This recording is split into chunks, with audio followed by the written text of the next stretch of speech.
हुकूमत सिंध ने university road की मिक्स्ड ट्रैफिक लेन जल्द खोलने का फैसला कर लिया। सिंध के सीनियर वजीर शर्जील मेमन की ज़ेर सदारत रेड लाइन BRT मनसूबे से मुतालिक अहम इजलास हुआ, जिसमें मनसूबे पर जारी तामीराती काम और मजमूई पेशरफ्त का तफसीली जायजा लिया गया।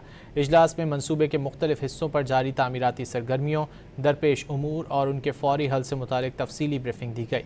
ब्रीफिंग में बताया गया कि मनसूबे पर काम तेज़ी से जारी है। मुख्तलिफ सेक्शंस पर पेशरफ्त को मज़ीद तेज़ करने के लिए तमाम मुताल्लिका इदारे बाहिमी राब्ते के साथ काम कर रहे हैं।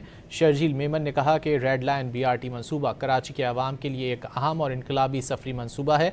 रेड लाइन BRT की बरवक्त तकमील हुकूमत सिंध की अव्वलीन तरजीहात में शामिल है।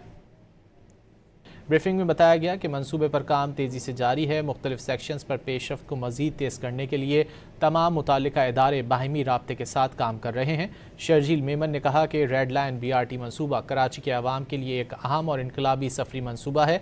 रेड लाइन BRT की बरवक्त तकमील हुकूमत सिंध की अव्वलीन तरजीहात में शामिल है।